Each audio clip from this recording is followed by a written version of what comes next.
Hi, guys. This is another session in the series of Stay at Home, Be a Hero. We will try to help you go through this coronavirus lockdown so that you can break the chain and make sure that we all come out safe during this period of time. If you like this video, please do share it with your friends who are preparing for CAT and other MBA entrance examinations. Please do subscribe to this channel. You can leave your comments, feedback regarding this video and any other video on our channel, and we will get back to you as soon as possible. If you would like, please do subscribe to our courses as well. The link is available in the description. Let's get on with it. This is a awesome puzzle from CAT 2006. This is the puzzle is called the Erodos number. It's a brilliant mathematical puzzle. A lot of people got stumped when they were trying to solve it. There's a lot of data, especially when it comes in a paper format. People looked at the size of it and said, I should not be doing it. It's a moderate to slightly difficult level problem. It's not an easy problem for sure. You need to get through the first part. I would suggest, if you have not seen this puzzle, please do have a look at the puzzle by yourself. The entire paper and the questions will be available in the description of this video. Once you have done that, please proceed with the solution of this. Okay, let's look broadly at what the question says. It says mathematicians are assigned a number called Erodos number, named after famous mathematician Paul Erodos. Only Paul himself had an Erodos number of 0. Any mathematician who had written a research paper with Erodos had an Erodos number of 1. For other mathematicians, the calculation of his or her Erodos number is given below. So there is a rule for calculating the Erodos number. And then you have some more information. In a 7-day mini conference in the memory of Paul Erodos, a close group of mathematicians A, B, C, D to H discussed some research problem. At the beginning of conference, A was the only one who had an infinite Erodos number. Okay, so you can have an infinite Erodos number. Nobody had an Erodos number less than that of F. Okay, and then you have some conditions based on this. And if you look at the problems which are there, it says how many participants did not change their Erodos number.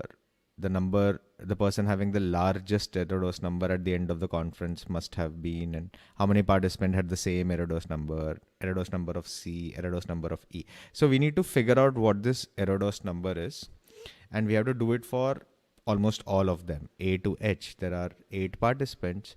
We have to figure out their Erodos number and how it changes through the conference.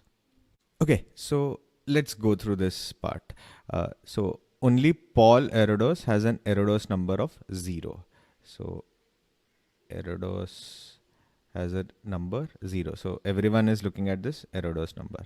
Now it says any mathematician who's written a research paper with Erodos has an Erodos number 1. So if I basically have co-authored or co-written a paper with Erodos, my number will be 1. My number will not be 0. Only he can have the number 0. Right? For other mathematician, the calculation of his or her Erodos number is illustrated below. Okay. Suppose that a mathematician X, okay, has co-authored papers with several other mathematicians.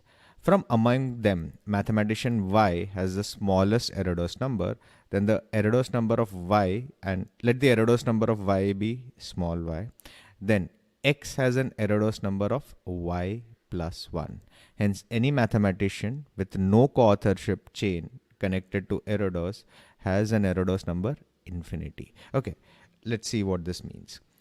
So if I am actually writing a research paper with some other people, right? So you have people with Erodos number 7, 3, 9 and 12. Suppose the 5 of us write a paper, right? It says then among them, whoever is the smallest, I'll pick first. So 3 is the smallest that I have, right? My Erodos number will not be 3. My Erodos number will be 3 plus 1, which will become 4. This will be my Erodos number once I have co-authored this paper. Now, it also says that if a mathematician has no co-authorship chain linked to Erodos, then he has an Erodos number infinity. So if I have written like 4 or 5, papers, but none of them is with any mathematician who has any linkage with Erodos, right? So we have all independent. I've written with other people who are independent of Erodos. Then I will have a Erodos number of infinity. Okay, so this is how you calculate the Erodos numbers. Now let's check what is the information says. There is a 7-day long mini conference organized in the memory of Paul Erodos, a close group of 8 mathematicians. Let's call them A to H. So you have A to H, right? They have conferences, right? It's a 7-day conference. Let's just check what we need to do before we get on to, if arranging the data as such. Right? At the beginning of the conference, A was the only one who had an infinite Erodos number. Okay. Nobody had an Erodos number less than F. So F had the lowest Erodos number. Right? It cannot be 0, it can be 1, it can be 2, it can be 3, but nobody had less than F. Okay. So one says on the third day of the conference, you're speaking about the third day, F co-authored a paper, reduced the average. So something happened on the third day. Right? At the end of the third day, this is what has happened. Then something happened on the 5th day. Right? And nothing else happened in the conference. Right? So you have the beginning of the conference. You have the third day. You have the 5th day and nothing else. I mean, nothing else with respect to the Erodos number. They would have done something. But as far as we are concerned, we are looking at these 3. And because they are writing with each other, the Erodos number is changing.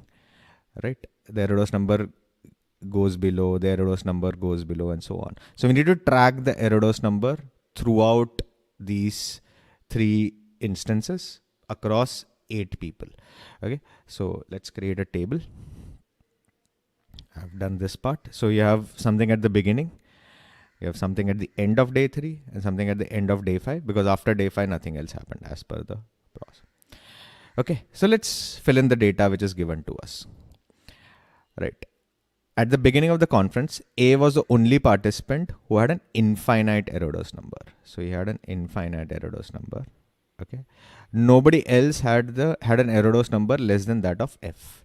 So F is the lowest. Okay. On the third day of the conference, we don't know what is happening here. On the third day of the conference, F co-authored a paper with A and C. So on the third day, F wrote with A and C. F wrote with A and C. This reduced the average Erodos number of the group of 8 mathematicians to 3. So the overall average ended up becoming 3. Overall average ended up becoming 3, which means the sum total of the Erodos number will be 3 into 8, 24. The total will be 24. 8 people, average is 3, so total should be 24. Okay, that is one hint which we can probably look at. Now we know F has the lowest at the beginning, right? F, nobody has lower than that. So once they co-author with F, F's number will not change, right? If F started with an F, right? F's number will not change, but everyone else's number will become 4 or F plus 1. In our case, it was 4. I had co-authored with 3, 7, 9, and 12. So it became 3 plus 1, 4. So in case of C and A, the Erodos number will become F plus 1 and F plus 1. It further goes on to say that no other co-authorship among any 3 writing members would have reduced the average to as low as 3. What it means is that this is the best possible drop. There cannot be any other possible drop, which means this is the lowest possible number that you would have gotten. Which also means that A has a huge number to begin with. A has infinity. C also would have had higher than all the others. Because if you exchange C with somebody else, then the drop would be lesser. The average would have fallen to a smaller number, to a larger number. Average would have been a slightly higher number, right? But because C was chosen and C are the highest of the other remaining people after A, the drop in the Erodos number total was the highest, right? So that's what it says. So C had the second highest after A. We can probably look at this later on. So F has the lowest, C had the second highest. Okay. It also says the Erodos number of B, D, E, G, H remain unchanged with the writing of this paper, right? So these people remained the same. Okay. So all that happened on day 3 was this. All that happened on day 3 was this. Okay. So I've used up the first one, right? C is the second highest. A is the highest Erodos number. A has infinity, right? Okay. Second statement says, at the end of the third day, 5 members of this group had identical Erodos number, while the other 3 had Erodos number distinct from each other. So you had 5 people who had identical numbers. Then the other 3 had different numbers. Other 3 had different numbers. 5 had identical numbers and the other 3 had different numbers. Now, what can be the identical numbers? A and C have the same number, right? So they cannot belong to this group, which are 3 different people. So they have to belong to this 5, right? They have to belong to this 5, right? So all of them will have F plus 1. So you'll have 5 people on day 3. You'll have end of day 3, you'll have 5 people with F plus 1 as their Erodos number. Let me just make some space. This is on day 3. What are the other people? F is another person. He has a different number. We don't know the other 2 people. Okay, we'll proceed. Okay, there are 2 more people who have different numbers on day 3. Okay, on day 5, E co-authored a paper with F. E co-authored a paper with F, right? Which reduced the group's average by 0.5. So it dropped to 2.5, which means the total will become 2.5 into 8, 20. The Erodos number of all the others remain unchanged. Everyone else remain the same. So A will become stay at F plus 1. C will stay at F plus 1. Now, F does not change because F has the lowest number. So E will now become F plus 1, just as we calculated earlier, right? Which means E's Erodos number would not be F plus 1. E will not be in these 5 people who had F plus 1 as their Erodos number. Why?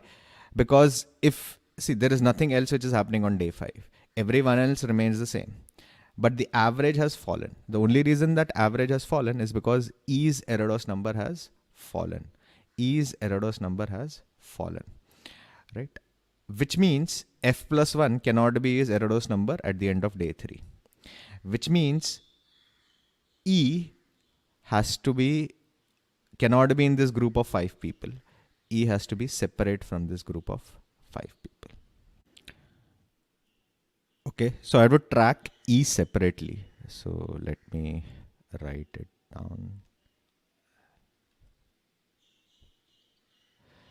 So E had E to begin with and E at the end of day 3 as well. Everyone else was there.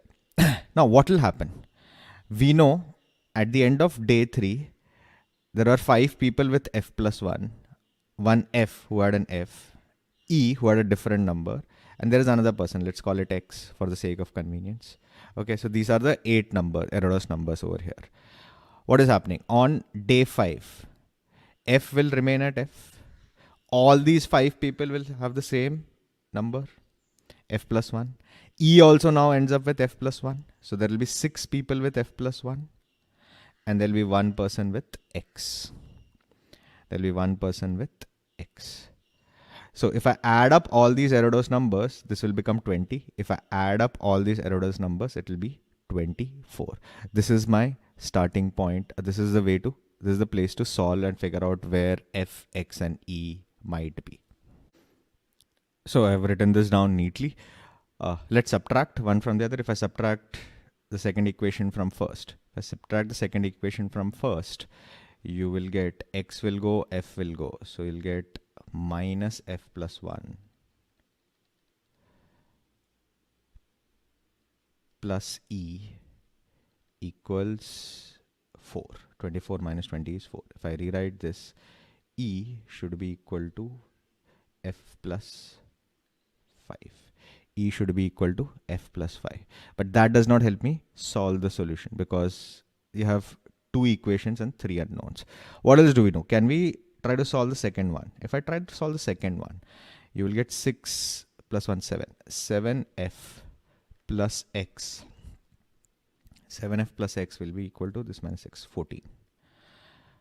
Right? 7f plus x should be equal to 14. Now, f has to be an integer. F has to be an integer. It cannot be, they are all integer numbers. F cannot be 0. Only Paul Erodos can have 0. Right? If I put f is equal to 1,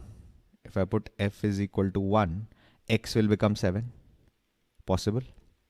If I put f is equal to 2, x will become 0, which is not possible because only Paul Erodos can have 0 as a number, and we don't have Paul Erodos' spirit over here, right? I know it's in his memory, but his spirit is not present here. So that will be a completely different scenario. So basically, f has to be equal to 1. F is equal to 1. So which means e should be equal to 1 plus 5, 6. X is equal to 7, which means the unknown guy is 7. Okay, so let me fill this up. This will be 2, 2, 2, 1, 2, 2, 6, 6, 1, 1. Okay, this is what I know as of now. And we know C was the second highest, right? So there is a third person, X. This is not C because C's number has changed already. Whereas the person who had X on the beginning had X at the end of the third day, had X at the end of fifth day and the end also. So C and X are not the same. So C should have a Erodos number higher than 7. C's Erodos number should be higher than 7. Now, before I actually go to the problems, let's also figure out what are the numbers we have. We already know A's numbers, we know C's number partially, we know E's numbers on all days, F's number on all days, right? But what else do we have? We knew that on end of day 3, there are 5 people whose numbers were identical, and all those numbers were 2. We have 2 2s already, so I need 3 more 2s. So you have 3 members with a score of 2 each. So 3 plus 2, 5 members with a score of 2. Then you have a 1, you have a 6. What is the last score? Last score is X, which is a 7. So 3 members with 2 and 1 X, which is 7. And this guy will last here also. Now, except for E, nobody's number changes. Except for E, nobody's number, E should actually become 2 now. Right? Except for E, nobody's Erodos number changes. Right? So, all these 3 plus 2, 5 people will already have 2. So, you'll still have 3 into 2 plus this 2 more 2s. E also gets 2. Right? You have an F, which is 1, and X, which is at 7. So, I have accounted for all the 8 people. Right? I know one of them is X. I don't know who is X. One out of B, D, G, H is X. I don't know who is it. But for the other 3 people, I know it is 2, 2 throughout. And even in the beginning also, those people have 2s only. And I know for F, I know for E, there is an X, right? 3 people with 2. I already know C and A's rough range. A had infinite and C had more than 7. So this is what we have. We don't know the original average because original average will be infinite, right? Because A has infinite number. So we know this part. Let's go to the questions now and try to solve them. Okay, I have written this down neatly. X is that person. It has to be 1 out of H, G, D, and B. One of these 4 is H. The other 3 have 2s throughout. Okay, let's go to the question. First one, how many participants in the conference did not change their Eros number through the conference? Now let's see whose numbers have changed. X's number remains 7 throughout. These 3 people remains 2 throughout. F's remains 1 throughout. E's Eros number changes. C's Eros number changes. A's Eros number changes. So only A, C and E. 3 people change their Eros numbers, which means 8 minus 3. 5 people did not change. Option 4 will be your correct choice. Question number 2. The person having the largest Eros number at the end of the conference. Largest Eros number is with Mr. X, 7. Must have had an Eros number of how much? 7. Option 2. Question number 3. How many participants had the same Eros number at the beginning of the conference? Okay, at the beginning of the conference. F has 1, E has 6, Mr. X has 7. There are 3 people with 2. We know C has more than 7 and A has infinite. A has infinite. So only 3 people, these 3 people have 2 each. Option 2. Question number 4. The Eros number of C at the end of the conference. C at the conference was 2. Option 2 again. And the last one. The Eros number of E at the beginning of the conference was. E at the beginning of the conference was 6. Option 3. It's a beautiful set on maths and application of averages, etc. The key point was trying to figure out, how to calculate the Eros number. Once you figured out the Eros number, at least half the set was solvable. Then you had another catch here. You had to figure out who this Mr. X was. That was another twist in that. These 2 twists actually make this question a difficult question in an exam situation. In an exam situation, about 12 minutes is what you should take to solve this. That completes this particular session on Break the Chain. If you liked it, please do share it with your friends who are preparing for CAT and other MBA entrance examinations. Please do subscribe to this channel. Leave a comment on how you felt this video was. If you have any suggestions on any other videos which we need to do during this period, please do let us know. If you would like to, do look at our courses. The link is available in the description. Till we meet again the next time, goodbye and stay safe.